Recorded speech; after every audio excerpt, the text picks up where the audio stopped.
하얀 버진 로드 끝, 나는 홀로 서 있었다. 턱시도 칼라가 유난히 목을 조여오는 것 같아 괜히 넥타이를 만지작거렸다. 식장 안은 부드러운 꽃향기로 가득했다. 서아가 직접 고른 은방울꽃과 작약의 향기. 그녀의 손길이 닿은 모든 것들이 그랬듯 이 공간 역시 완벽하게 아름다웠지만 나의 세상은 문저편에서 멈춰 있었다. 굳게 닫힌 육중한 문의 저 문이 열리면 내 어린 시절과 청춘, 그리고 내 미래의 모든 것이 될 한 여자가 걸어 들어올 것이다. 혹은 오지 않을 수도 있다. 심장이 발치로 쿵 떨어지는 소리가 들리는 듯 했다. 지난 몇십 년의 시간이 주마등처럼 스쳐 지나갔다. 울고 있던 3살배기 꼬마 아이의 머리를 쓰다듬어 주던 7살의 나, 자전거를 가르쳐주다 무릎이 까진 아이의 상처에 약을 발라주던 17의 나, 그리고 마침내 세상 가장 아름다운 웨딩드레스를 입은 그녀를 맞이할 30세대 나의 모든 순간이 오직 이 하루를 위한 것이었을까? 하객들의 웅성거림이 아득하게 멀어졌다. 오직 쿵, 쿵, 쿵, 내 심장이 뛰는 소리만이 귓가를 가득 메웠다. 서아야, 윤서아. 제발. 이 긴장과 불안, 그리고 가슴 벅찬 희망을 이해하려면 우리의 이야기를 아주 오래전으로 되돌려야 한다. 모든 것이 시작되었던 내가 7살, 서아가 3살이었던 그 여름날의 오후로. 나의 어린 시절은 조용한 흑백 영화 같았다. 부모님의 잦은 다툼 속에서 나는 일찍부터 감정을 드러내지 않는 법을 배웠다. 내 방 창문 너머로 보이는 세상이 나의 유일한 놀이터였다. 그러던 어느 날 옆집에 새로운 가족이 이사왔다. 이삿짐 트럭의 소음과 낯선 사람들의 부산스러움 속에서 나는 작은 아이를 보았다. 커다란 눈에 눈물이 그렁그렁 맺힌 채 엄마의 옷자락을 꽉 붙들고 서 있는 아이. 그게 윤서아와의 첫 만남이었다. 아이는 낯선 환경이 무서웠는지 연신 울음을 터뜨렸다. 그 울음소리가 내 마음의 정적을 깨뜨렸다. 나도 모르게 주머니에 있던 사탕 하나를 꺼내 들고 아이에게 다가갔다. 어설픈 손길로 건넨 딸기 맛사탕. 아이는 울음을 뚝 그치고 까만 눈동자로 나를 올려다보았다. 그 순간 나는 처음으로 누군가를 지켜주고 싶다는 강렬한 감정을 느꼈다. 그 작은 아이는 내 흑백 세상에 떨어진 첫 번째 색채였다. 서안의 가족과 우리 가족은 금세 친해졌다. 저녁 식사를 함께하는 날이 많아졌고 나는 자연스럽게 서아의 보호자 역할을 맡게 되었다. 3살의 서아는 한시도 눈을 뗄 수 없는 아이였다. 잘 넘어지고, 잘 울고, 잘 잃어버렸다. 나는 항상 서아의 뒤를 쫓아다녔다. 넘어져서 우는 서아의 무릎에 서툰 솜씨로 반창고를 붙여주고 뚝 하고 달래주는 것이 나의 가장 중요한 일과였다. 서아는 그때마다 눈물을 닦고 나를 보며 배시시 웃었다. 그 미소 하나면 온종일의 수고가 눈 녹듯 사라졌다. 어느 날 놀이터에서 그네를 타던 서아가 처음으로 나를 불렀다. 지훈 오빠, 그전까지는 그저 오빠였는데 처음으로 내 이름이 그 작은 입에서 흘러나왔다. 심장이 간질거렸다. 그날 이후로 나는 서아의 지훈 오빠가 되었다. 세상에 단 하나뿐인 가장 든든한 지훈 오빠. 서아는 나의 그림자처럼 나를 따랐다. 내가 책을 읽으면 무릎에 앉아 그림책을 봤고 내가 그림을 그리면 옆에서 알록달록한 낙서를 했다. 내 방은 곧 서아의 놀이터가 되었다.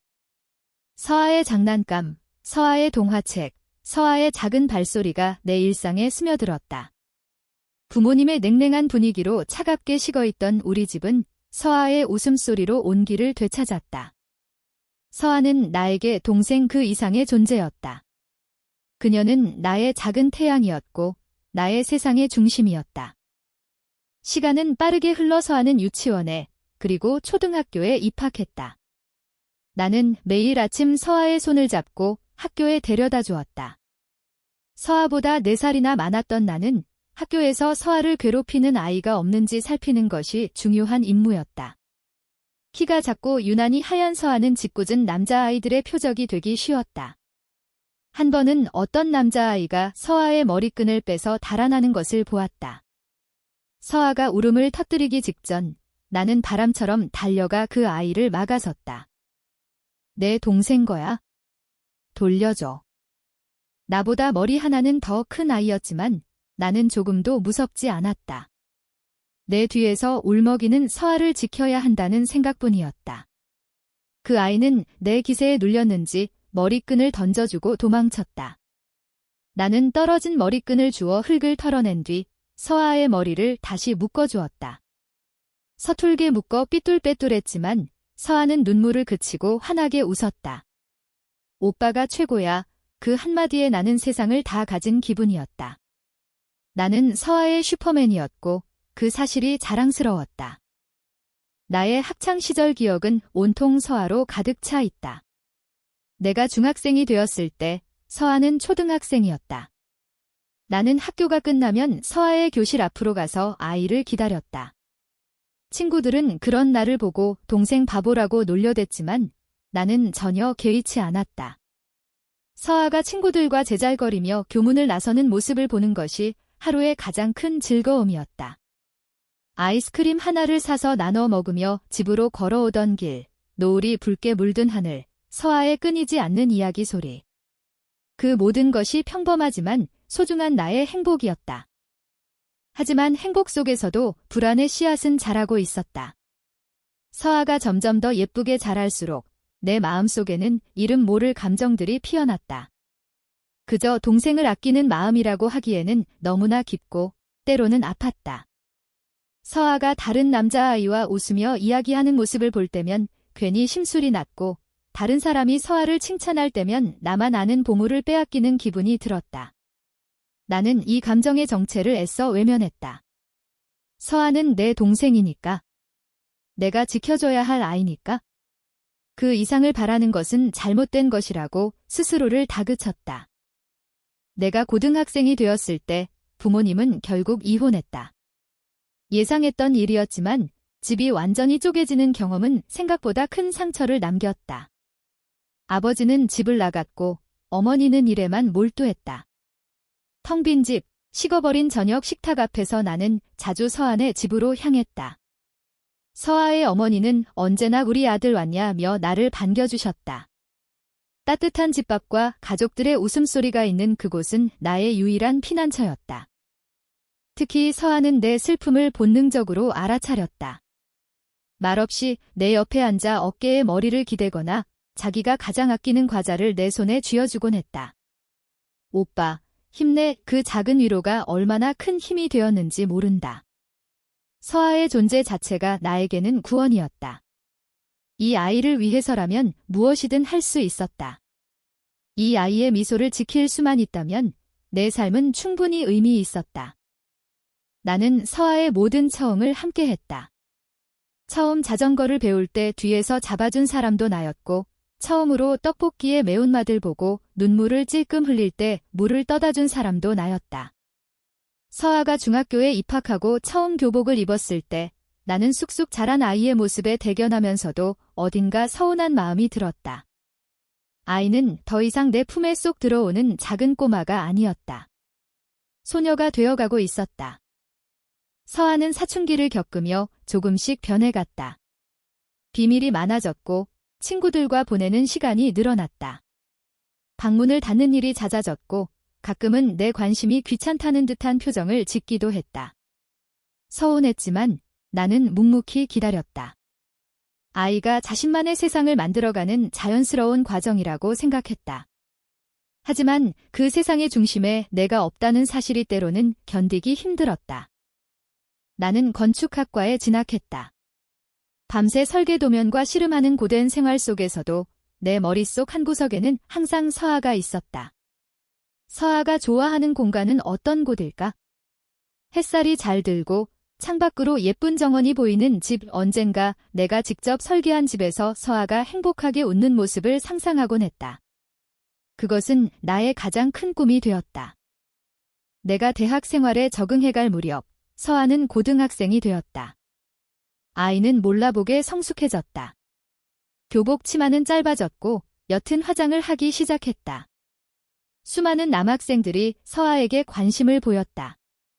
나는 친오빠라는 완벽한 방패막이 뒤에 숨어 서아에게 접근하는 모든 남자를 감시하고 경계했다. 서아는 그런 나를 잔소리꾼이라며 타박했지만 나는 멈출 수 없었다. 내 세상의 유일한 꽃을 다른 벌레들이 함부로 넘보는 것을 용납할 수 없었다. 나의 과잉보호는 서아의 첫사랑마저 짓밟아버렸다. 서아는 같은 반 남학생과 풋풋한 감정을 키워가고 있었다. 나는 우연히 두 사람이 함께 하교하는 모습을 보고 이성을 잃었다. 그 남학생을 따로 불러내 서아에게서 떨어지라고 으름장을 놓았다. 결국 그 일은 서아의 귀에 들어갔고 우리는 처음으로 크게 다퉜다. 오빠가 뭔데 이래? 오빠가 내 아빠야? 서아의 눈에 담긴 원망과 배신감은 비수처럼 내 가슴에 꽂혔다. 나는 아무 말도 할 수 없었다. 내가 무슨 자격으로? 그저 옆집 오빠일 뿐인데. 그날 밤 나는 처음으로 깨달았다. 내가 서아에게 품은 감정은 단순한 보호 본능이나 오빠의 사랑이 아니라는 것을. 나는 서아를 한 여자로서 사랑하고 있었다. 이 위험하고 이기적인 감정을 깨달은 순간 나는 두려움에 휩싸였다. 이 마음을 고백하는 순간 나는 서아를 영원히 잃게 될지도 모른다. 지훈 오빠라는 소중한 자리마저 빼앗기게 될 것이다. 그날 이후 나는 한 걸음 물러섰다. 서아의 세상에 너무 깊이 개입하지 않으려 노력했다. 서아의 일에 간섭하는 대신 멀리서 묵묵히 지켜보는 쪽을 택했다. 서아가 친구들과 늦게까지 놀다 들어오는 날이면 나는 잠들지 못하고 서아의 집 창문에 불이 켜질 때까지 기다렸다. 서아가 시험을 망쳤다며 우울해하면 말없이 달콤한 케이크를 사다 현관문 앞에 걸어두었다. 서아는 나의 이런 변화를 눈치채지 못했다. 그저 오빠가 바빠졌거나 철이 들었다고 생각하는 듯 했다. 그 거리감이 편안하면서도 한편으로는 가슴이 시렸다. 서아는 무사히 고등학교를 졸업하고 우리 학교 후배가 되었다. 나와 같은 캠퍼스를 거닐게 된 것이다. 나는 기쁘면서도 불안했다. 대학은 더 넓은 세상이고 더 많은 만남이 있는 곳이다. 나는 더 이상 서아의 유일한 울타리가 될 수 없었다. 그리고 내 불안은 곧 현실이 되었다. 입학한 지 얼마 되지 않아 서아는 입만 열면 한 사람에 대해 이야기하기 시작했다. 오빠, 우리 과에 진짜 멋있는 선배가 있어? 키도 크고 농구도 잘하고 인기도 엄청 많아. 그 선배의 이름은 김민준이었다. 서아는 민준 선배 이야기를 할 때마다 두 볼을 붉혔다. 나는 애써 태어난 척하며 그 이야기를 들어주었지만 속은 새까맣게 타들어가는 것 같았다. 내 세상의 작은 태양이 이제 나 아닌 다른 사람을 향해 빛나기 시작했다. 지난 10수년간 단단하게 쌓아 올렸다고 믿었던 나의 세계가 김민준이라는 이름 석자 앞에서 속수무책으로 흔들리고 있었다. 나는 그저 지켜볼 수밖에 없었다. 내가 사랑하는 소녀가 다른 남자를 사랑하게 되는 그 모든 과정을. 김민준. 그 이름은 며칠 동안 내 머릿속을 맴돌았다. 서아는 틈만 나면 그 선배에 대한 이야기를 늘어놓았다. 마치 세상에서 가장 흥미로운 발견이라도 한 아이처럼. 나는 소파에 앉아 건축학개론 책을 뒤적이는 척하며 사실은 온 신경을 서아의 입술에 집중하고 있었다. 오빠, 민준 선배가 오늘 나보고 머리핀 예쁘다고 했어. 그래. 응. 그리고 점심 먹을 때 김치찌개에 있는 고기도 덜어졌다. 엄청 다정하지 않아?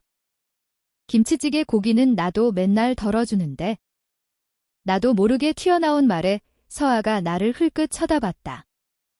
오빠랑은 다르지. 오빠는 가족이잖아. 가족. 그 한마디가 날카로운 유리 조각처럼 심장을 찔렀다. 서아에게 나는 너무나 당연하고 편안한, 그래서 어떤 설렘도 일으킬 수 없는 존재였다. 나는 씁쓸한 미소를 감추며 책장으로 시선을 돌렸다. 그래, 나는 가족이지. 언제나 내 편이 되어줄, 하지만 절대로 남자는 될 수 없는? 며칠 뒤 학교 축제가 열렸다. 나는 과제 때문에 바쁘다는 핑계로 가지 않으려 했지만 서아의 성화에 못 이겨 결국 축제 현장으로 향했다. 오빠, 우리 과주점에 꼭 와야 해. 내가 만든 떡볶이 맛 보여줄게. 전화기 너머로 들려오는 서아의 목소리는 몹시 들떠 있었다. 그 들뜬 목소리의 주인이 내가 아니라는 사실이 서글펐다. 시끄러운 음악과 사람들로 가득한 캠퍼스는 낯설었다. 나는 인파를 헤치고 서안의 과주점으로 향했다. 그리고 그곳에서 나는 김민준을 처음으로 직접 보게 되었다. 멀리서도 눈에 띄는 훤칠한 키, 부드러운 미소, 그리고 서아를 바라보는 다정한 눈빛. 그는 서아가 묘사했던 것보다 훨씬 더 괜찮은 남자였다. 서아는 앞치마를 두른 채 분주하게 움직이고 있었다. 김민주는 그런 서아의 곁에서 자연스럽게 그녀를 돕고 있었다. 무거운 접시를 들어주거나 땀을 흘리는 서아의 이마를 냅킨으로 가볍게 닦아주는 모습. 그 모든 행동에는 거침이 없었고 서아는 부끄러워하면서도 싫지 않은 표정이었다.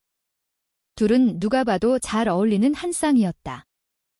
나는 차마 그들에게 다가가지 못하고 멀찍이 서서 그 모습을 바라보았다. 심장이 차갑게 식어내리는 기분이었다. 지난 10수년간 내가 서 있던 바로 그 자리에 이제 다른 남자가 서 있었다. 내가 해주던 모든 일들을 이제 다른 남자가 해주고 있었다. 그리고 서아는 내가 곁에 있을 때와는 전혀 다른 얼굴로 웃고 있었다. 수줍음과 설렘이 가득한 사랑에 빠진 소녀의 얼굴. 그때 누군가 내 어깨를 툭 쳤다. 돌아보니 이때 시기가 비슷해 친해진 과동기, 현우였다. 강지훈, 여기서 뭐해? 망부석인 줄 알았네? 현우는 내 시선이 향한 곳을 보더니 금세 상황을 파악하고는 짓궂게 웃었다. 아하, 저기였구만. 내가 애지중지하는 그 동생? 이야, 남자 보는 눈 있네. 저 선배가 우리 학교 농구부 에이스 김민준이잖아. 여자애들한테 인기 폭발인데. 나는 아무 대답도 하지 않았다. 현우는 그런 나를 보며 한숨을 쉬었다. 야, 너 진짜 이대로 괜찮냐? 저러다 훅 채간다. 내가 20해 넘게 공들여 키운 꽃을 웬 놈이 날름 꺾어가는 꼴이라고. 무슨 소리야? 그냥 동생이야. 퍽이나. 그 동생이라는 단어, 너 스스로를 세뇌시키는 주문 같은 거지? 세상 어떤 오빠가 동생 보는 눈빛이 그렇게 애틋하냐? 아주 꿀이 뚝뚝 떨어진다, 친구야. 현우의 직설적인 말에 나는 아무런 변명도 할 수 없었다. 내 마음은 나조차 속이기 힘들 만큼 명백했다. 가서 아는 척이라도 해. 내가 바로 그 친오빠라는 걸 확실하게 각인시키라고. 현우가 등을 떠밀었지만 나는 끝내 발을 떼지 못했다. 서아의 행복한 얼굴을 망치고 싶지 않았다. 나는 그저 도망치듯 그 자리를 빠져나왔다. 그날 밤 나는 처음으로 술을 마셨다. 쓴 소주가 목을 태우고 내려갔지만 마음의 통증은 조금도 가시지 않았다. 그날 이후 나의 친오빠 역할은 더욱 교묘하고 집요해졌다. 나는 서아의 시간표를 핑계 삼아 캠퍼스에서 부연히 마주치는 일을 계획했다. 서아가 민준과 함께 있는 것을 볼 때면 최대한 자연스럽게 다가가 말을 걸었다. 서아야. 여기서 뭐해? 마침 잘 됐다. 엄마가 저녁에 집에 와서 밥 먹으래? 민준 선배, 안녕하세요. 저는 서아 오빠, 강지훈입니다. 나는 일부러 오빠라는 단어에 힘을 주어 말했다. 김민준에게 보내는 무언의 경고였다. 그는 내 의도를 눈치챘는지 그저 예에 바르게 웃으며 인사할 뿐이었다. 서아는 이런 나의 행동을 전혀 의심하지 않았다. 오히려 민준에게 나를 자랑스럽게 소개했다. 선배, 우리 오빠예요. 엄청 똑똑하고 다정하죠? 그 말을 듣는 내 속은 타들어갔지만 겉으로는 인자한 오빠의 미소를 유지해야 했다. 나는 서아의 모든 것을 꿰뚫고 있었다. 서아가 좋아하는 음식, 좋아하는 영화 장르, 심지어는 사소한 버릇까지도. 나는 이 정보를 무기처럼 사용했다. 서아가 민준과 파스타를 먹으러 간다고 하면 나는 너 크림 파스타 먹으면 속 더부룩하잖아. 그냥 오빠랑 순댓국 먹으러 가자고 말했다. 서아가 민준과 공포영화를 보러 간다고 하면 너 무서운 거 못 보면서 왜 그래? 나중에 울고불고 전화하지나 마라며 초를 쳤다. 나의 이런 행동은 서아에게 서서히 짜증을 유발했다. 오빠, 요즘 나한테 왜 이렇게 간섭이 심해? 나도 이제 성인이야. 간섭이 아니라 걱정이지. 너 워낙 칠칠치 못하잖아. 민준 선배랑 있으면 괜찮아. 선배가 잘 챙겨준단 말이야. 서아의 입에서 나오는 민준 선배라는 이름은 이제 비수처럼 내 가슴을 후벼 팠다. 내가 독점했던 챙겨주는 사람의 자리를 이제 그가 완벽하게 대체하고 있었다. 우리의 대화는 사소한 다툼으로 번지는 일이 잦아졌다. 하지만 나는 멈출 수 없었다. 이렇게라도 하지 않으면 서아를 완전히 잃어버릴 것만 같은 공포가 나를 잠식했다. 내 마음이 가장 비참해졌던 날은 서아가 민준과의 첫 데이트를 준비하던 날이었다. 그날따라 서아는 유난히 들떠 보였다. 옷장 문을 활짝 열어두고 1시간 넘게 옷을 골랐다. 평소에는 입지도 않던 하늘하늘한 원피스를 꺼내 입고 서툰 솜씨로 화장을 했다. 거울 앞에서 머리를 만지고 빙그르르 돌아보며 웃는 모습. 그 모든 것이 나를 위한 것이 아니었다. 오빠, 나 어때? 이상하지 않아? 나에게 의견을 묻는 서아의 얼굴은 기대감으로 상기되어 있었다. 나는 차마 입이 떨어지지 않았다. 너무 예뻐서 이대로 붙잡아 어디에도 보내고 싶지 않아서. 예쁘네. 힘겹게 한마디를 내뱉었다. 내 칭찬에 서아는 아이처럼 해맑게 웃었다. 다행이다. 선배한테 잘 보여야 하는데? 그 순간 무언가 내 안에서 뚝 하고 끊어지는 소리가 났다. 나는 더 이상 서아의 세상의 중심이 아니었다. 나는 그저 그녀가 잠시 들러 의견을 묻는 배경 속의 일부일 뿐이었다. 서아는 향수를 뿌리고 작은 가방을 들고 현관으로 향했다. 오빠, 나 다녀올게. 너무 늦지는 않을 거야? 누가 데리러 오는데? 선배가 집 앞에 와 있대. 나는 창문으로 다가갔다. 아니나 다를까 익숙한 차 한 대가 집 앞에 서 있었다. 조수석 문이 열리고 김민준이 내려서 서아를 향해 손을 흔들었다. 서아는 달려가듯 그의 곁으로 갔고 그는 다정하게 서아의 차 문을 열어주었다. 두 사람이 탄 차가 부드럽게 사라지는 모습을 나는 망연자실하게 바라보았다.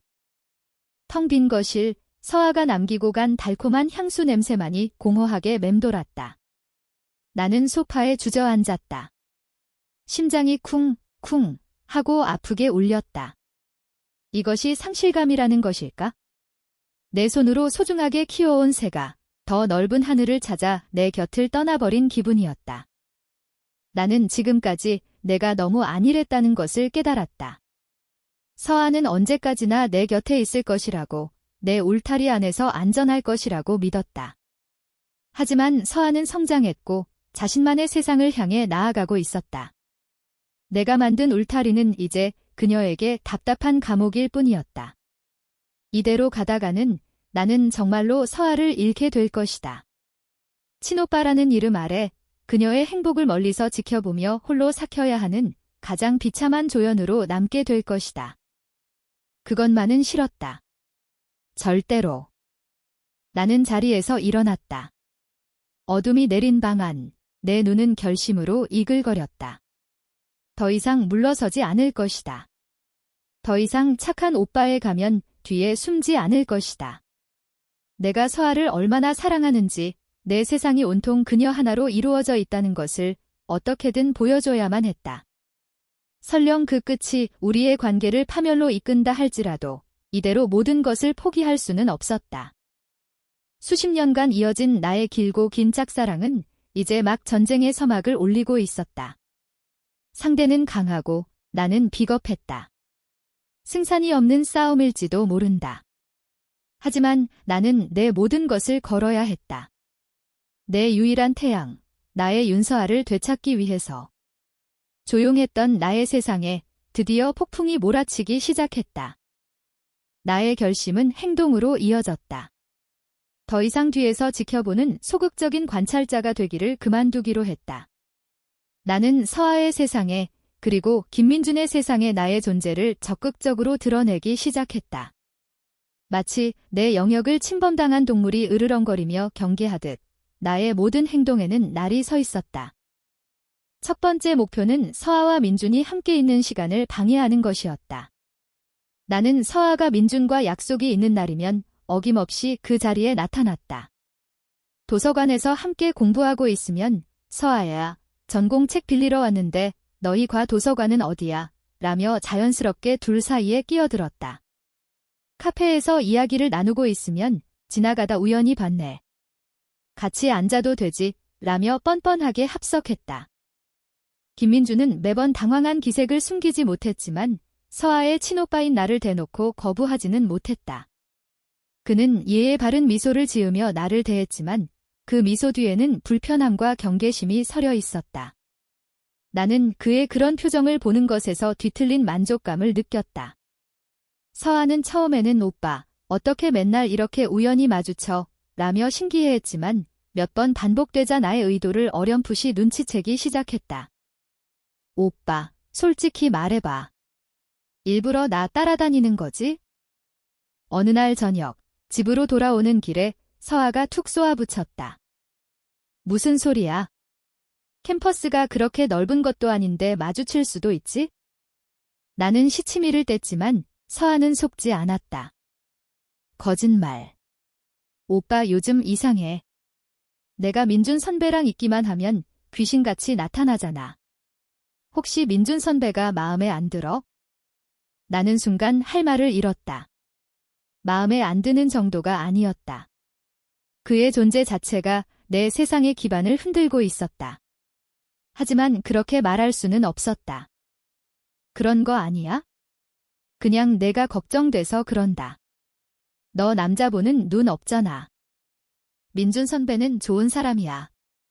오빠가 뭘 안다고 그래? 내가 너를 걔보다 20년은 더 봤어. 내가 더 잘 알지? 우리의 대화는 결국 언성을 높이는 것으로 끝났다. 서아는 화가 나서 먼저 집으로 쿵쿵거리며 들어가 버렸고 나는 차가운 밤 공기 속에 홀로 남았다. 마음이 아팠다. 서아와 다투고 싶지 않았다. 하지만 어떻게 해야 할지 방법을 몰랐다. 내 마음을 솔직하게 고백할 용기는 없었고 그렇다고 서아를 포기할 수도 없었다. 내가 할 수 있는 것은 이렇게 유치하고 치졸한 방식으로 내 불안감을 표출하는 것뿐이었다. 현우는 이런 나를 보며 혀를 찼다. 강지훈, 너 그러다 진짜 큰일 난다. 그건 사랑이 아니라 집착이야. 서아 씨가 질려서 너한테서 도망가면 어떡할래? 그럼 어떻게 해야 하는데? 그냥 둘이 잘 되라고 축복해주면서 내 속은 새까맣게 태우라고? 고백을 해, 이 답답한 놈아. 까이더라도 정정당당하게 부딪혀 보라고. 지금 너처럼 비겁하게 구는 게 서아 씨한테 더 상처 주는 거야? 현우의 말은 전곡을 찔렀다. 나는 비겁했다. 상처받는 것이 두려워서, 서아를 잃는 것이 무서워서 나는 가장 손쉬운 방법으로 상대를 공격하고 있었다. 하지만 고백은 내게 너무나 무거운 과제였다. 오빠, 미안해. 난 오빠를 남자로 생각해 본 적 없어. 서아의 입에서 그 말이 나오는 순간 나는 무너져 내릴 것이다. 지난 수십 년의 시간이 모두 부정당하는 기분일 테니까. 나의 소극적인 저항은 서아와 민준의 관계를 더 돈독하게 만드는 역효과를 낳았다. 내가 방해할수록 서아는 민준을 더 감쌌고 민준은 그런 서아를 더욱 다정하게 챙겼다. 둘은 나를 넘어야 할 산 혹은 극복해야 할 시련처럼 여기는 듯했다. 나는 그들의 사랑 이야기에 등장하는 우스꽝스러운 악역이 되어가고 있었다. 그러던 중 결정적인 사건이 터졌다.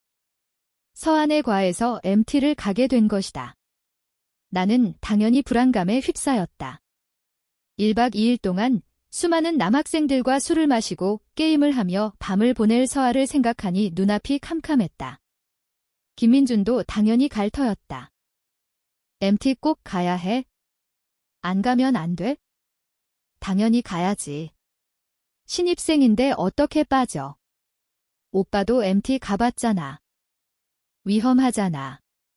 술도 많이 마실 거고. 괜찮아. 민준 선배도 있고 다른 동기들도 다 있는데 무슨 일 있겠어. 또 김민준. 서아는 이제 나보다 그를 더 의지하고 있었다. 나는 더 이상 아무 말도 할 수 없었다. 그저 서아의 가방에 숙취해소제와 상비약을 잔뜩 챙겨주는 것으로 불안한 마음을 달랠 뿐이었다. MT 당일, 나는 하루 종일 일이 손에 잡히지 않았다. 휴대폰만 뚫어져라 쳐다보며 서아의 연락을 기다렸다. 하지만 서아는 단체 사진 한 장을 메신저로 보내온 것이 전부였다. 사진 속에서 서아는 김민준의 바로 옆에 서서 환하게 웃고 있었다. 그 모습이 내 심장을 난도질했다. 밤이 깊어질수록 불안감은 극에 달했다. 나는 참지 못하고 서아에게 전화를 걸었다. 시끄러운 음악 소리와 사람들의 웃음소리 너머로 서아의 목소리가 들렸다. 여보세요? 오빠. 서아야, 괜찮아. 별일 없지? 술 너무 많이 마시지 마. 아, 그럼. 나 지금 완전 재밌어. 걱정 마. 그때 전화기 너머로 다른 남자의 목소리가 들렸다. 서아야, 누구랑 통화해? 이리 와서 게임해야지. 김민준의 목소리였다. 서아는 당황한 듯 잠시 머뭇거리더니 나에게 다급하게 말했다. 오빠, 나중에 다시 통화할게. 선배가 불러서. 끊어. 뚝 끊어진 통화 신호음이 내 절망처럼 울려 퍼졌다. 나는 그대로 주저앉을 것 같았다. 서아는 이제 나의 걱정 어린 전화보다 민준과 함께하는 게임을 더 중요하게 생각했다. 나는 완전히 우선순위에서 밀려난 것이다. 그 순간 이성이 마비되었다. 나는 자리를 박차고 일어나 차 키를 챙겼다. 현우가 나를 막아섰다. 얘야, 너 어디 가? 설마 지금 거기 가려는 거야? 비켜. 미쳤어. 지금 내가 거길 왜 가?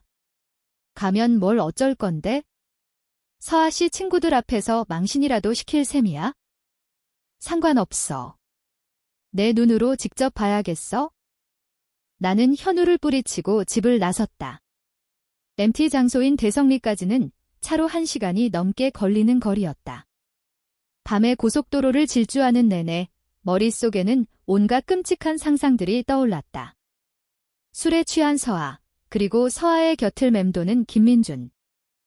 MT 장소에 도착했을 때는 자정이 훌쩍 넘은 시간이었다. 펜션의 창문에서는 여전히 밝은 불빛이 새어나왔고 시끄러운 음악 소리가 들려왔다. 나는 차를 멀찍이 세워두고 펜션 근처로 다가갔다. 그리고 거실 창문을 통해 안을 들여다보았다. 내부는 술과 게임으로 한껏 달아오른 분위기였다. 학생들은 여기저기 흩어져 앉아 이야기를 나누거나 술에 취해 잠들어 있었다. 나는 필사적으로 서아를 찾았다. 그리고 곧 거실 한 구석에서 서아를 발견했다. 서아는 소파에 앉아 있었고 그 옆에는 김민준이 있었다. 그런데 분위기가 이상했다. 서아의 얼굴은 잔뜩 상기되어 있었고 그녀의 앞에는 다른 남자 선배가 서서 무언가 강요하는 듯한 자세를 취하고 있었다. 아, 서아야. 한 잔만 더 하자. 선배가 주는 술인데 거절하는 거야? 술에 취해 혀가 꼬인 목소리였다. 서아는 난처한 표정으로 고개를 저었다. 선배, 저 진짜 더는 못 마시겠어요. 죄송합니다. 에이, 빼지 말고. 원래 MT 와서는 이렇게 마시는 거야? 그는 막무가내로 서아의 손에 술잔을 쥐어주려 했다. 그때 옆에 있던 김민준이 나섰다. 선배, 서아 많이 취한 것 같습니다. 그만하시죠. 김민준의 목소리는 차분했지만 단호했다. 하지만 그 선배는 코웃음을 쳤다. 김민준, 넌 뭔데? 내가 얘 남자친구라도 돼? 왜 이렇게 감싸고 돌아? 그 순간이었다. 나는 더 이상 참을 수 없었다. 내가 망설이는 사이에 내 눈앞에서 서아가 곤경에 처해 있었다. 나는 망설임 없이 펜션 문을 열고 안으로 들어섰다. 갑작스러운 나의 등장에 시끄럽던 거실은 순간 정적이 흘렀다. 모든 시선이 나에게로 쏠렸다. 나는 아무것도 신경 쓰지 않고 곧장 서아가 있는 곳으로 걸어갔다. 서아는 나를 보고 토끼처럼 눈이 동그래졌다. 오, 오빠. 나는 서아를 추궁하던 선배 앞에 섰다. 나보다 머리 하나는 작은 남자였다. 나는 아무 말 없이 그를 쏘아보았다. 내 눈빛에는 지난 몇 시간 동안의 불안과 분노, 그리고 서아를 향한 보호 본능이 응축되어 있었다. 누구신데? 그는 내 기세에 눌려 더듬거리며 물었다. 나는 대답 대신 서아의 팔목을 부드럽게 잡아 일으켰다. 그리고 서아를 내 등 뒤로 숨겼다. 가자, 서아야. 내 목소리는 얼음장처럼 차가웠다. 이것은 더 이상 친오빠의 보호가 아니었다. 내 것을 지키려는 남자의 소유욕이었다. 김민주는 놀란 눈으로 나와 서아를 번갈아 쳐다보았고 다른 학생들은 무슨 상황인지 몰라 웅성거렸다. 나는 그 어떤 설명도 하지 않았다. 그저 서아의 손을 굳게 잡고 그 혼란의 현장을 빠져나왔다. 펜션 밖으로 나오자 차가운 밤 공기가 뜨거워진 머리를 식혀주었다. 서아는 여전히 어안이 벙벙한 표정으로 나를 올려다보았다. 오빠, 어떻게 여기까지 온 거야? 나는 대답 대신 서아를 내 차에 태웠다. 그리고 나도 운전석에 올랐다. 차 안에는 무거운 침묵이 흘렀다. 라디오도 켜지 않은 채 우리는 한참을 말없이 앉아 있었다. 그날 밤 나는 처음으로 서아 앞에서 나의 통제되지 않은 감정을 그대로 드러내버렸다. 그리고 서아는 처음으로 나에게서 친오빠가 아닌 다른 남자의 모습을 보았다. 그날의 사건은 우리의 관계에 거대한 파문을 일으킬 거대한 폭풍의 눈이었다. 집으로 돌아오는 내내 차 안은 무거운 침묵으로 가득했다. 나는 운전대를 쥔 손에 힘을 주었고 서아는 고개를 숙인 채 창밖만 바라보았다. 무슨 말을 해야 할지 몰랐다.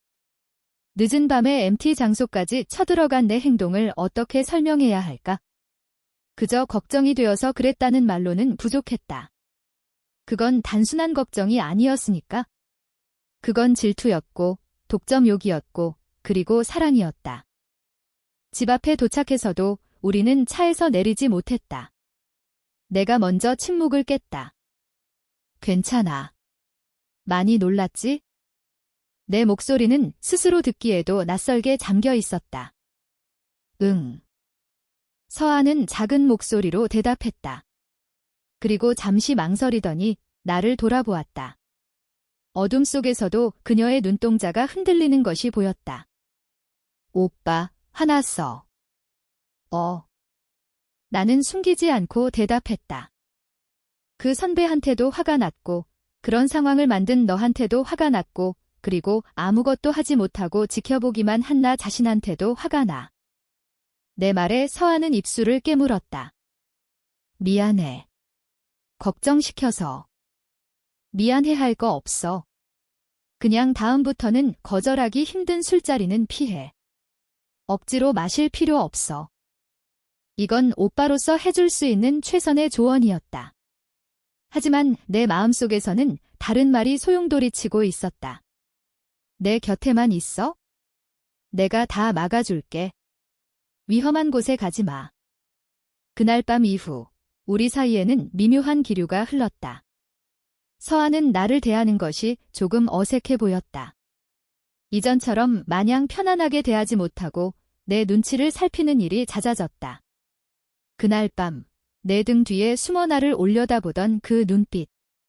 그 눈빛에는 놀라움과 함께 아주 희미하지만 어떤 설렘 같은 것이 섞여 있었다. 나는 그것을 놓치지 않았다. 어쩌면 이것이 기회일지도 모른다. 김민준 역시 그날 이후로 나를 대하는 태도가 달라졌다. 그는 더 이상 나를 서아의 친한 오빠 정도로만 생각하지 않았다. 캠퍼스에서 마주칠 때면 그는 나에게 먼저 다가와 인사를 건넸다. 선배님, 그날은 감사했습니다. 제가 먼저 제대로 챙겼어야 했는데. 됐어. 서아한테 무슨 일 없었으면 된 거지? 우리의 대화는 짧고 형식적이었지만 그 안에는 보이지 않는 신경전이 팽팽하게 흘렀다. 우리는 같은 여자를 마음에 둔 두 마리의 수컷 사자였다. 이 사건은 나에게 작은 자신감을 심어주었다. 나는 서아의 마음속에 남자로서의 존재감을 조금이나마 각인시켰다. 나는 이 기세를 몰아 서아에게 나의 다른 모습을 보여주기로 결심했다. 더 이상 집에서 편한 옷차림으로 만나는 옆집 오빠가 아니라 한 명의 어엿한 남자로서. 나는 난생 처음으로 내 외모에 신경을 쓰기 시작했다. 안경 대신 렌즈를 꼈고 항상 입던 후드티 대신 깔끔한 셔츠와 니트를 입었다. 헤어스타일도 바꾸고 은은한 향수도 뿌렸다. 가장 먼저 내 변화를 알아차린 것은 현우였다. 이야, 강지훈. 너 드디어 정신 차렸냐? 아주 사람이 달라 보이네. 그렇게 하고 서아 씨 앞에 나타나면 깜짝 놀라겠다. 현우의 말대로였다. 내가 한껏 꾸민 모습으로 서아 앞에 나타나자 서아는 눈을 동그랗게 뜨고 나를 위아래로 훑어보았다. 오빠, 뭐야? 어디 중요한 데가? 소개팅해. 아니, 그냥 기분 전환. 나는 아무렇지 않은 척 대답했지만 심장은 미친 듯이 뛰고 있었다. 서아는 잠시 나를 빤히 쳐다보더니 얼굴을 살짝 붉히며 말했다. 멋있네. 그 한마디에 나는 세상을 다 가진 기분이었다. 지난 몇 달간의 마음고생이 눈 녹듯 사라지는 순간이었다. 나는 서아를 향한 나의 공세를 멈추지 않았다. 서아가 도서관에서 밤늦게까지 공부하는 날이면 나는 따뜻한 커피와 샌드위치를 사들고 찾아갔다. 그리고 집에 갈 때 위험하니까 끝날 때까지 기다릴게라며 서아의 옆자리에 앉아 내 공부를 했다. 서아는 처음에는 부담스러워했지만 이내 익숙해졌다. 조용한 도서관, 나란히 앉아 각자의 책에 집중하는 시간. 간간히 서로의 어깨가 스칠 때마다 느껴지는 작은 떨림. 그 시간은 오롯이 우리 두 사람만의 것이었다. 김민주는 이런 나의 변화와 공세를 불안하게 지켜보는 듯 했다. 그는 서아에게 더 적극적으로 다가갔다. 비싼 레스토랑에 데려가고 예쁜 선물을 사주었다. 하지만 나는 흔들리지 않았다. 나는 그가 가지지 못한 가장 강력한 무기를 가지고 있었다. 바로 시간이었다. 내가 서아와 함께 쌓아온 20년의 시간. 서아의 모든 것을 알고 서아의 가장 편안한 안식처가 되어줄 수 있다는 자신감. 어느 주말 나는 서아에게 데이트 신청을 했다. 물론 데이트라는 말은 쓰지 않았다. 서아야, 주말에 뭐 해? 날씨도 좋은데 바람 쐬러 가까운 데라도 갈까? 좋아. 어디 갈 건데? 서아는 아무 의심 없이 내 제안을 받아들였다. 나는 우리가 어릴 때 자주 갔던 서울 근교의 작은 수목원으로 차를 몰았다. 그곳은 우리의 추억이 가득한 장소였다. 수목원에 도착하자 서아는 아이처럼 신이 나서 뛰어다녔다. 우와, 오빠. 여기 기억나? 우리 저기서 잠자리 잡다가 내가 넘어졌었잖아. 기억나지? 그때 내가 하도 울어서 내가 없고 주차장까지 갔는데. 우리는 과거의 기억들을 하나씩 꺼내놓으며 웃었다. 모든 것이 예전 그대로인 것 같았다. 하지만 분명히 다른 점이 있었다. 나란히 걷는 우리의 어깨 사이의 거리, 그리고 서로를 바라보는 눈빛. 그날 나는 큰맘 먹고 준비한 선물을 서아에게 건넸다. 작은 상자 안에는 내가 직접 디자인한 목걸이가 들어있었다. 서아의 탄생석인 진주가 박힌 심플하지만 섬세한 디자인이었다. 이게 뭐야? 그냥 곧 내 생일이잖아. 미리 주는 선물. 사실 서아의 생일은 한 달이나 남아 있었다. 서아는 상자를 열어보고는 감탄사를 터뜨렸다. 우와, 너무 예쁘다. 오빠가 직접 만든 거야? 응, 내가 좋아할 것 같아서. 나는 서아의 뒤로 다가가 목걸이를 직접 채워주었다. 내 손가락이 서아의 목덜미에 스쳤을 때 서아의 어깨가 살짝 떨리는 것이 느껴졌다. 나 역시 숨을 참았다. 심장이 터질 것만 같았다. 거울 대신 내 휴대폰 카메라를 켜서 보여주자 서아는 목걸이를 만지며 행복하게 웃었다. 고마워, 오빠. 진짜 마음에 들어. 그 순간 나는 용기를 내기로 결심했다. 지금이 아니면 영원히 기회는 없을지도 모른다. 서아야. 나는 서아의 이름을 불렀다. 내 목소리가 떨리고 있었다. 서아는 나를 올려다보았다. 그녀의 눈에 내가 가득 담겨 있었다. 나는 내가 그냥 동생이었으면 좋겠어. 서아는 내 말의 의미를 이해하지 못하고 되물었다. 나는 한 걸음 더 다가섰다. 내가 다른 남자 만나서 웃는 거, 다른 남자랑 있는 거 싫어. 미치도록 싫어. 나의 갑작스러운 고백에 서아의 얼굴이 하얗게 굳어졌다. 동공이 세차게 흔들렸다. 내가 가장 두려워했던 반응이었다. 하지만 나는 멈출 수 없었다. MT 때 내가 왜 거기까지 갔는지 알아? 내가 걱정돼서? 맞아, 걱정됐어. 근데 그것뿐만이 아니야. 김민준 옆에서 웃고 있을 내 모습을 상상하니까 견딜 수가 없었어.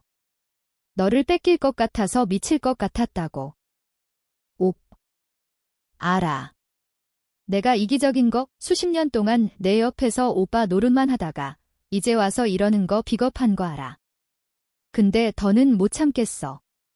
서아야, 나는 차마 사랑한다는 말은 끝까지 내뱉지 못했다. 서아의 표정을 보는 순간 모든 용기가 사라졌다. 그녀의 얼굴에는 설렘이나 기쁨이 아니었다. 혼란, 당혹감, 그리고 아주 희미한 두려움이 서려 있었다. 서아는 뒷걸음질 쳤다. 마치 나에게서 도망치려는 것처럼. 오빠, 이러지 마. 갑자기 왜 이래?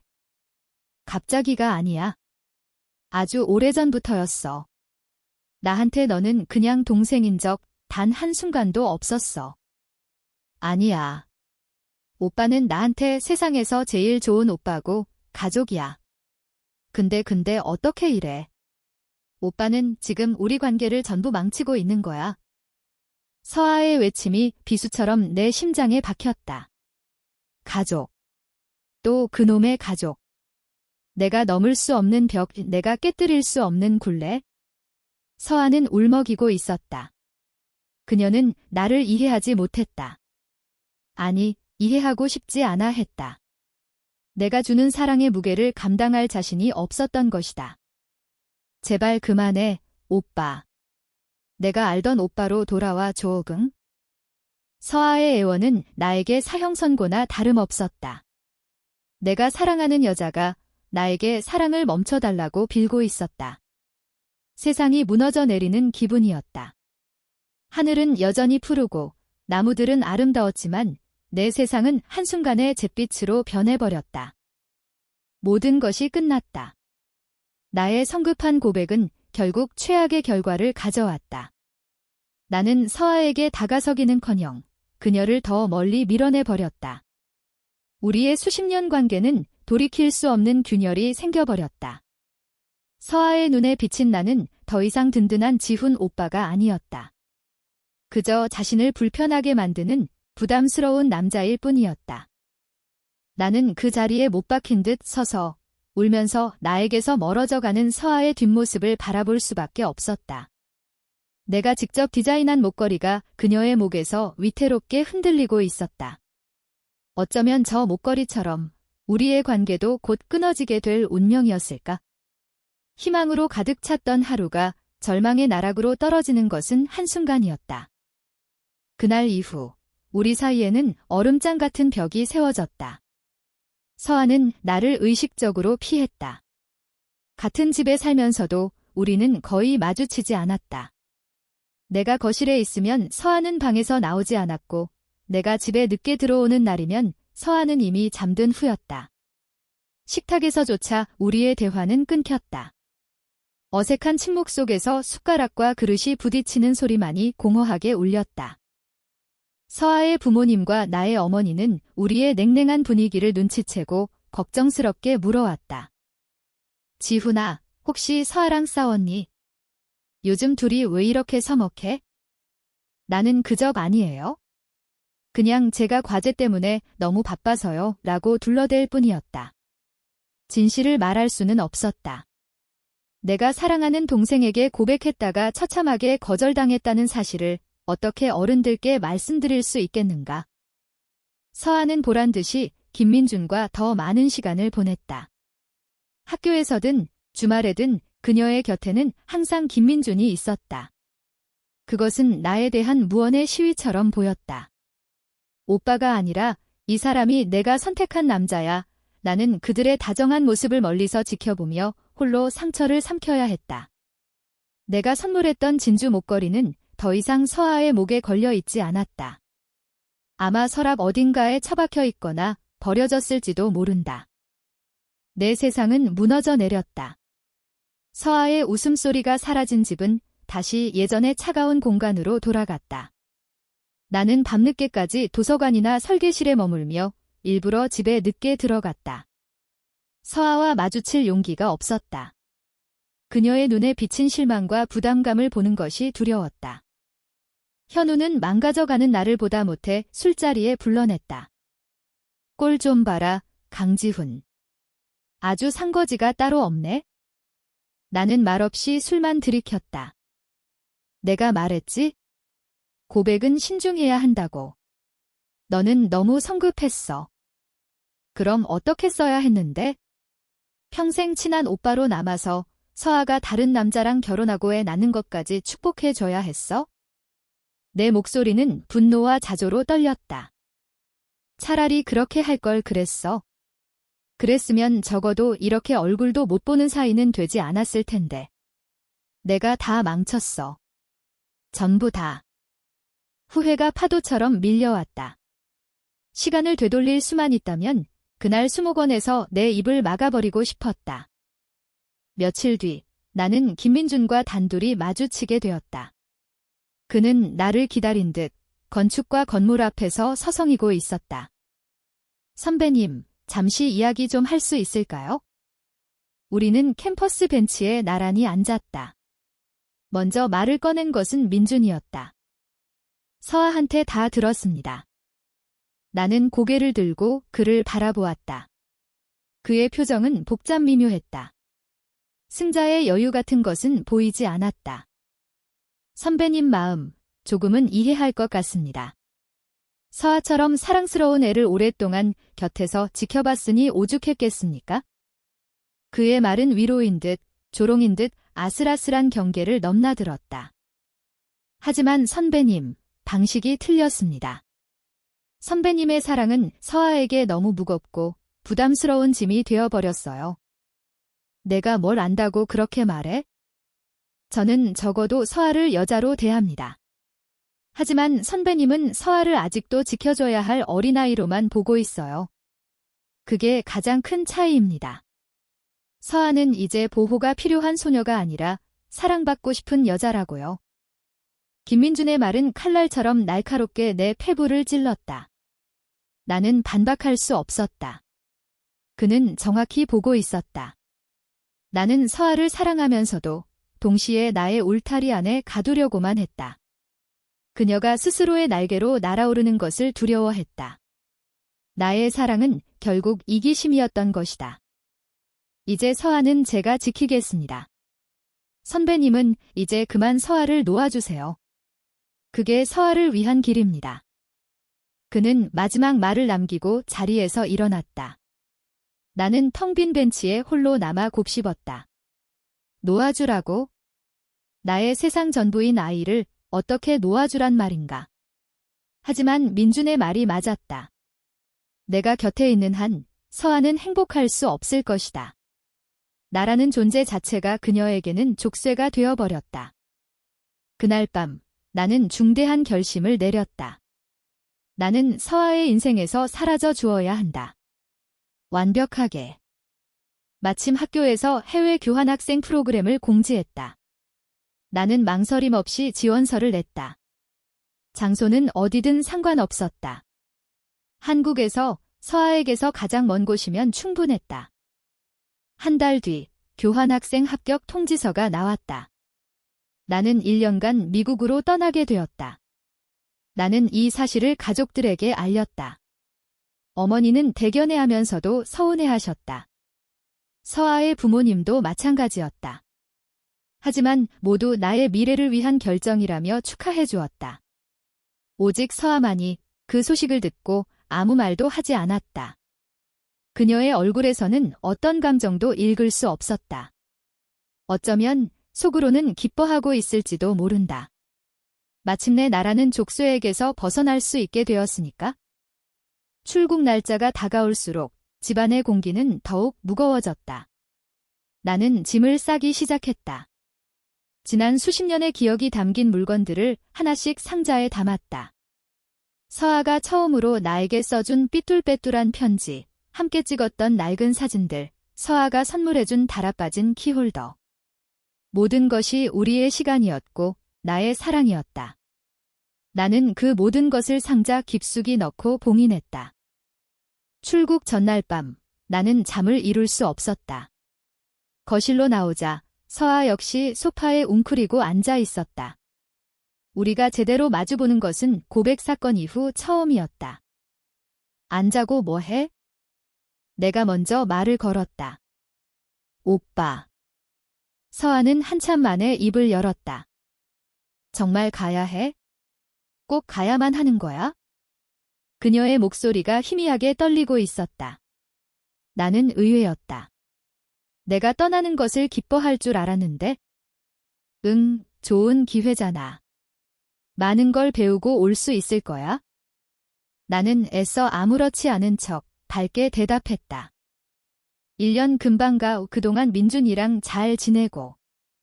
내 입에서 나온 민준이라는 이름에 서아의 어깨가 움찔했다. 오빠가 없으면 나는? 서아는 말을 잇지 못하고 고개를 숙였다. 어둠 속에서 작은 흐느낌이 들려왔다. 서아가 울고 있었다. 나는 당황해서 어쩔 줄을 몰랐다. 다가가서 달래주고 싶었지만 그럴 자격이 없었다. 왜 울어? 다 큰 애가. 몰라, 그냥 오빠가 진짜 멀리 가버린다고 생각하니까 너무 이상해. 가슴이 텅 빈 것 같아. 그 순간 나는 서아의 마음속에 아주 작은 균열이 생겼음을 직감했다. 그녀는 나를 밀어냈지만 동시에 나의 부재를 두려워하고 있었다. 수십 년간 너무나 당연했던 나의 존재가 사라진다는 사실이 그녀에게도 혼란을 주고 있는 것이다. 희망의 불씨가 다시 살아나는 것 같았지만 나는 애써 그 불씨를 눌러 꺼뜨렸다. 지금 흔들리면 안 된다. 이것은 서아를 위한 최선의 선택이다. 나는 자리에서 일어나 서아의 머리를 아주 가볍게 예전처럼 쓰다듬었다. 서아의 어깨가 더 크게 들썩였다. 씩씩하게 잘 지내. 가서 자주 연락할게. 이제 들어가서 자. 내일 일찍 일어나야지. 나는 서아에게 등을 보인 채 내 방으로 들어왔다. 문을 닫는 순간 나 역시 참았던 눈물이 터져나왔다. 서아를 울리고 싶지 않았는데 결국 나는 또 그녀를 울리고 말았다. 다음 날 아침 공항으로 가는 길 가족들의 배웅 속에서 나는 서아를 찾았다. 서아는 사람들 뒤에 서서 퉁퉁 부은 눈으로 나를 바라보고 있었다. 우리는 아무 말도 나누지 않았다. 하지만 그 눈빛만으로도 충분했다. 그 안에는 미안함, 아쉬움, 그리고 내가 감히 이름 붙일 수 없는 복잡한 감정들이 뒤섞여 있었다. 출국 게이트로 들어가기 직전 나는 마지막으로 서아를 돌아보았다. 서아는 여전히 그 자리에 서 있었다. 나는 입모양으로만 작게 속삭였다. 기다릴게. 서아가 알아들었을 리 없었다. 그것은 나 자신에게 하는 다짐이었다. 비행기가 이륙하고 점점 작아지는 서울의 풍경을 내려다보며 나는 생각했다. 1년, 우리에게는 이 시간이 필요하다. 내가 없는 동안 서아는 깨닫게 될 것이다. 김민준의 다정함이 채워줄 수 없는 빈자리가 있다는 것을. 그리고 나 역시 이 시간 동안 더 단단하고 성숙. 미국에서의 1년은 길고도 짧았다. 처음 몇 달은 지독한 외로움과의 싸움이었다. 낯선 언어, 낯선 문화, 그리고 무엇보다 서아가 없는 일상. 아침에 눈을 떴을 때 나를 깨우는 서아의 목소리가 없었고, 저녁에 집에 돌아왔을 때 나를 반겨주는 서아의 웃음소리도 없었다. 내 세상의 절반이 뚝 잘려나간 듯한 공허함 속에서 나는 오로지 학업에만 미친 듯이 매달렸다.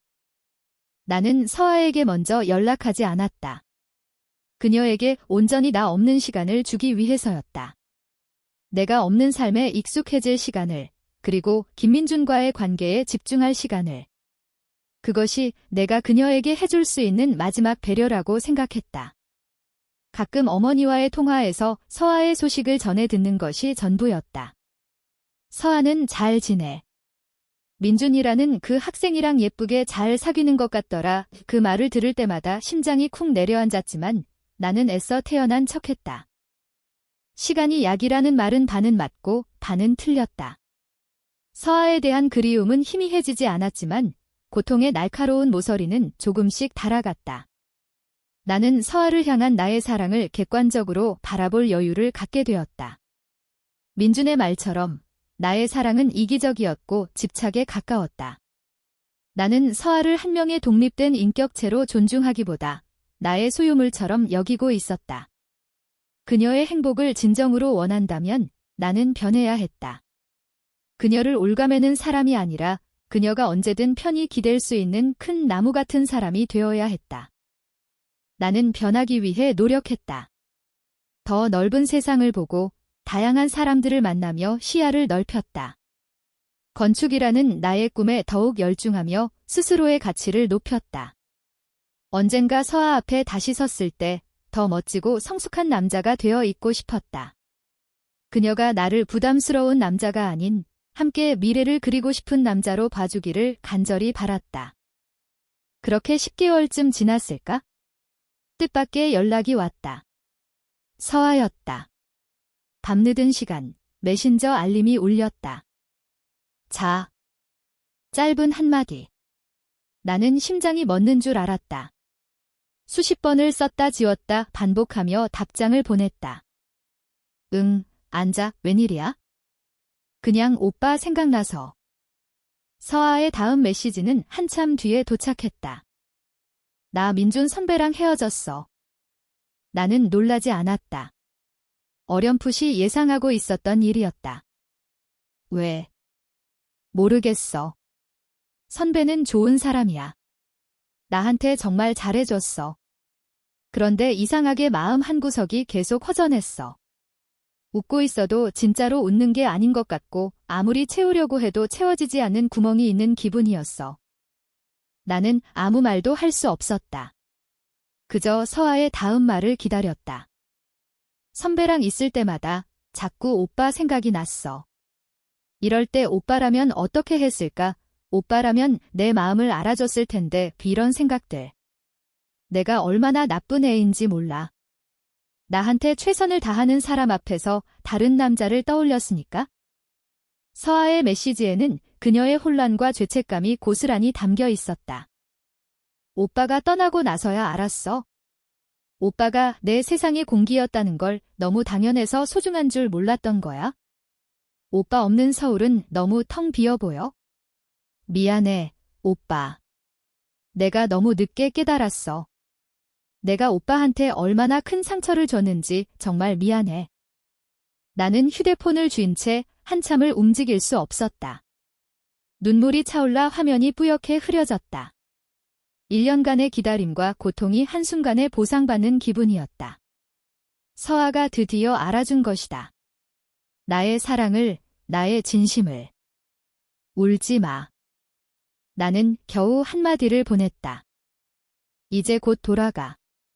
돌아가면 그때 우리 다시 얘기하자. 그러니까 울지 말고 밥 잘 챙겨 먹고 씩씩하게 잘 지내고 있어. 알았지? 이것은 명령이 아닌 부탁이었다. 응, 기다릴게, 오빠. 그날 이후 우리의 관계는 새로운 국면을 맞았다.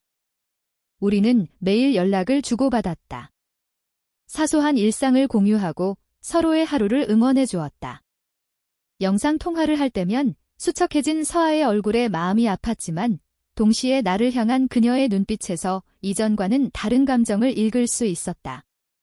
그건 더 이상 부담이나 동정이 아니었다. 그리움과 애틋함, 그리고 조심스러운 기대감이었다.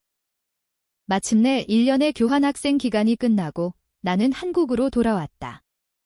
공항 게이트를 나서자마자 나는 익숙한 얼굴을 발견했다. 서아였다. 1년 만에 보는 그녀는 조금 더 성숙해진 모습이었다. 서아는 나를 보자마자 달려와 내 품에 와락 안겼다. 오빠. 나를 부르는 목소리에는 울음기가 섞여 있었다. 나는 그녀를 힘껏 마주 안았다. 익숙한 체온, 익숙한 향기. 잃어버렸던 내 세상의 절반을 되찾은 기분이었다. 다녀왔어, 서아야. 우리는 예전의 관계로 돌아가지 않았다. 오빠 동생이라는 애매한 관계를 청산하고 연인으로서의 첫 발을 내디뎠다. 모든 것이 조심스럽고 서툴렀다. 수십 년을 함께했지만 손을 잡는 것조차 어색해서 몇 번을 망설였다. 우리의 첫 데이트는 평범했다. 영화를 보고 밥을 먹고 거리를 걸었다. 하지만 모든 순간이 특별했다. 예전에는 미처 몰랐던 서아의 새로운 모습을 발견하는 것이 즐거웠다. 다른 사람의 시선을 신경 쓰지 않고 오롯이 서로에게 집중할 수 있다는 사실이 행복했다. 어느 날 저녁, 우리는 한강공원 벤치에 나란히 앉아 있었다. 서아가 조심스럽게 입을 열었다. 오빠, 이거 아직 가지고 있었어.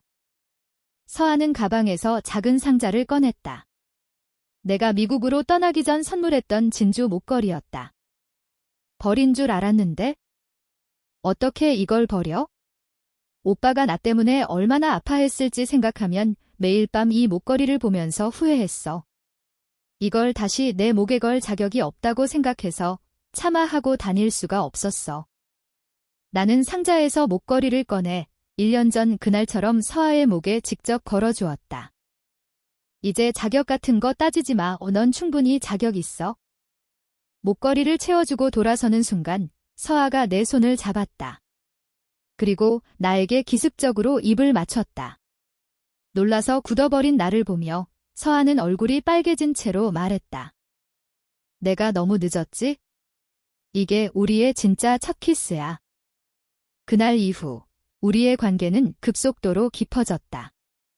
우리는 서로에게 지난 시간 동안 하지 못했던 사랑을 아낌없이 표현했다. 나는 더 이상 서아를 내 울타리 안에 가두려 하지 않았다. 플로리스트라는 꿈을 향해 나아가는 그녀를 가장 가까이에서 응원하는 서포터가 되어주었다. 서아가 자신의 이름으로 작은 꽃집을 열었을 때 나는 그녀만큼이나 기뻤다. 나 역시 졸업 후 건축설계 사무소에 입사하며 자리를 잡아가고 있었다.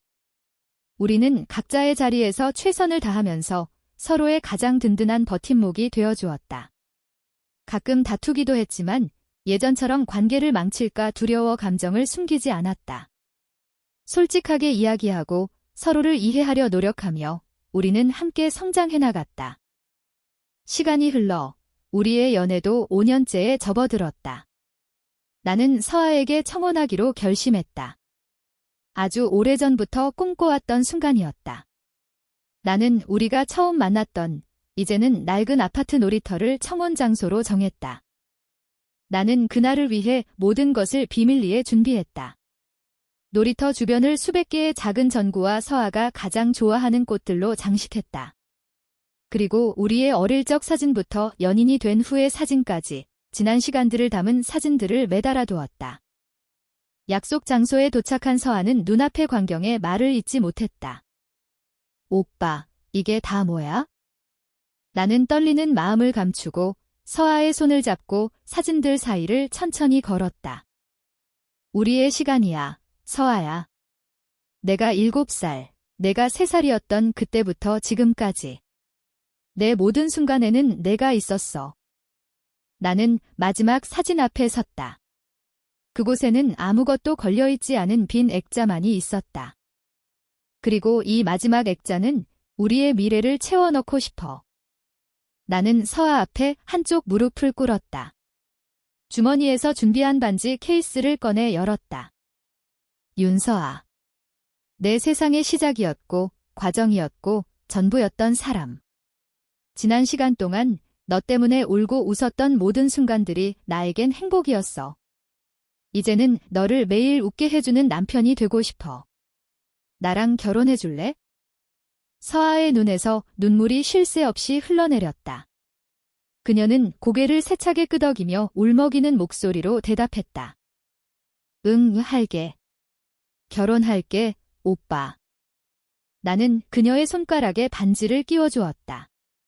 꼭 맞는 반지처럼 우리는 처음부터 서로를 위해 준비된 한 쌍이었을지도 모른다.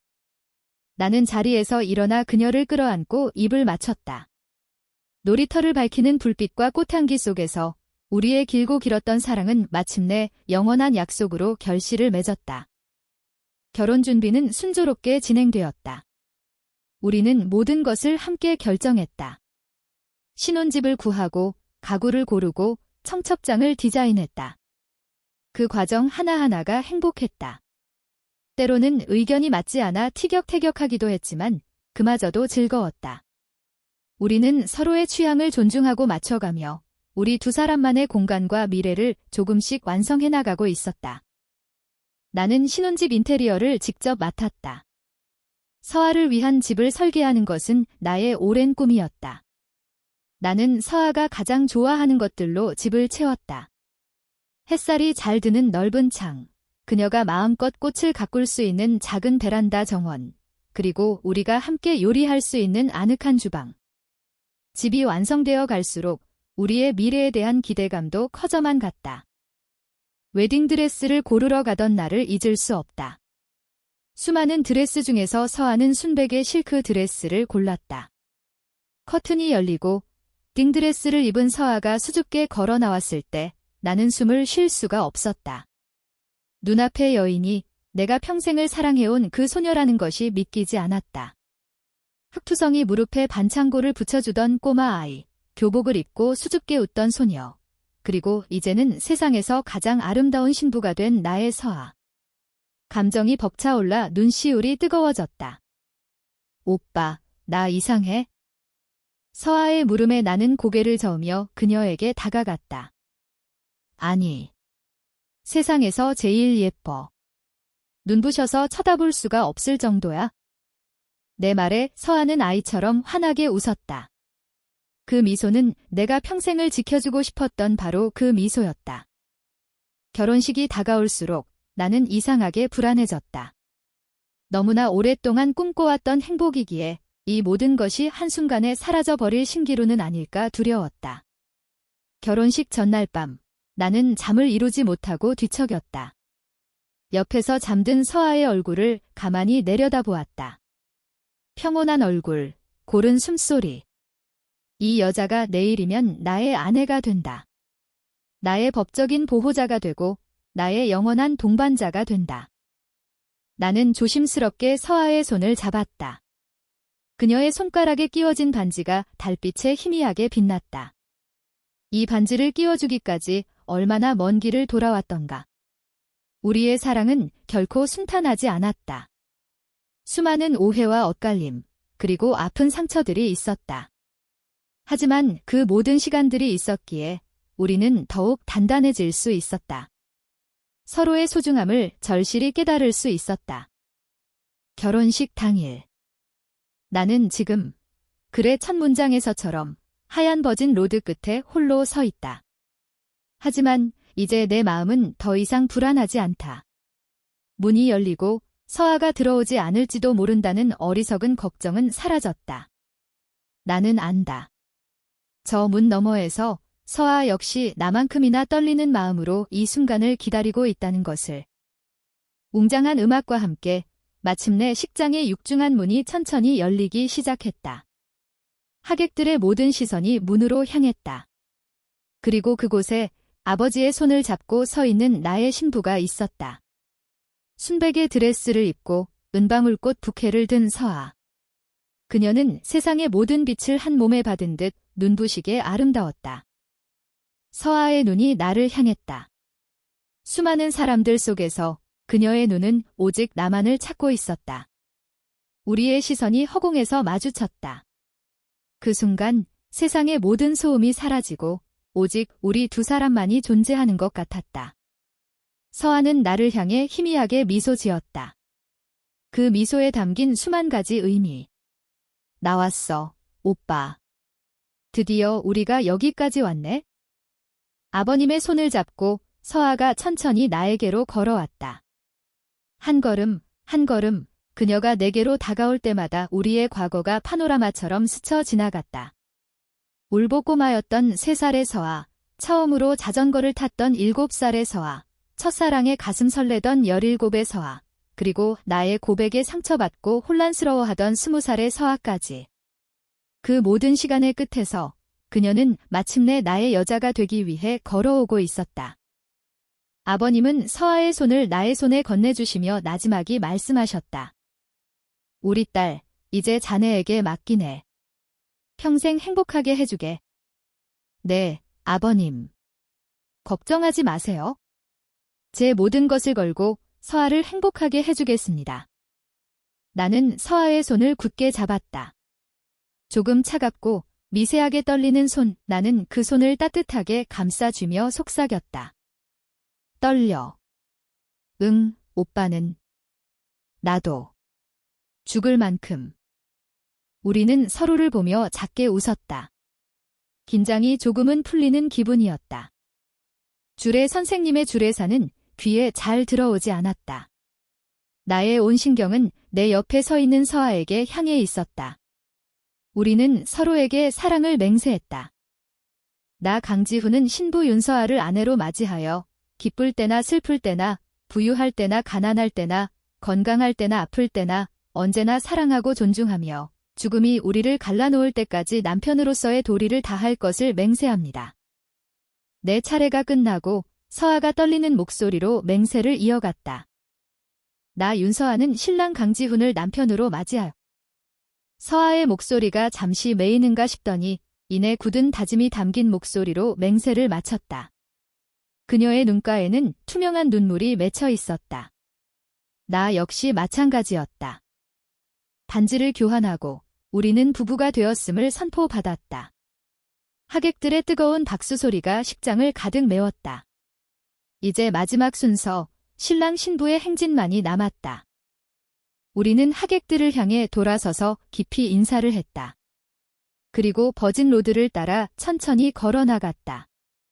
양옆에서 쏟아지는 꽃잎과 박수갈채 속에서 나는 내 옆에 있는 아내의 손을 더욱 굳게 잡았다. 식장 문을 나서기 직전 서아가 나를 보며 속삭였다. 고마워, 오빠. 기다려줘서. 나는 걸음을 멈추고 서아를 돌아보았다. 그리고 그녀의 이마에 부드럽게 입을 맞췄다. 내가 더 고마워, 서아야. 내 세상이 되어줘서. 그렇다. 나의 세상은 전부 너였다. 울고 있던 3살배기 꼬마 아이를 만난 순간부터 너의 무릎에 반창고를 붙여주던 순간, 너를 다른 남자에게 뺏길까 봐 불안에 떨던 순간, 그리고 마침내 너의 손에 반지를 끼워주고 너와 영원을 약속하는 이 순간까지. 내 모든 시간과 감정은 언제나 너를 향해 있었다. 이제 우리의 진짜 이야기는 지금부터 시작이다. 앞으로 펼쳐질 수많은 날들 속에서 우리는 때로는 다투고 때로는 서로에게 상처를 줄지도 모른다. 하지만 나는 안다. 우리는 언제나 그랬던 것처럼 서로의 손을 놓지 않고 함께 그 모든 시간을 헤쳐나갈 것이라는 것을. 나의 어린 신부, 나의 오랜 사랑, 그리고 나의 영원한 아내. 사랑한다. 서아야. 아주 오래전부터, 그리고 앞으로도 영원히.